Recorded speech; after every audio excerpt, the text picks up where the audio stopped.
உங்களோட ராசிக்கு 2, 5 கூடிய புத பகவான் 2ஆம் இடத்துலையும் இருக்கிறாரு, குருவோட கலந்துருக்காரு. 2 கேந்திரங்களுக்கு, அதாவது 2 ஒரு பஞ்சமஸ்தானம், இன்னொரு லாபஸ்தானாதிபதி 2 பேரும் சேர்ந்து குடும்பஸ்தானத்தில் உட்காந்துருக்கும் போது குடும்பம் அமையறதுக்கான வாய்ப்புகள் இருக்குது. சூரியன் உங்கள் ராசிக்கு 4ஆம் இடத்துக்குடையவர், சுகாதிபதி. அவரும் 2ஆம் இடத்துல குருவோடு கலந்து புதனோடு சேர்ந்திருக்காரு. வாக்கு வன்மை நல்லாயிருக்கும்.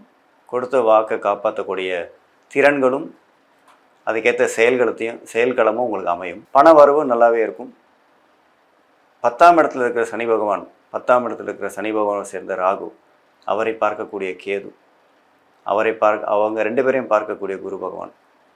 இதுதான் அவங்க அமைப்பு. இந்த 10ஆம் இடத்துல இருக்கக்கூடிய சனி பகவான் கடின உழைப்பை தருவார்.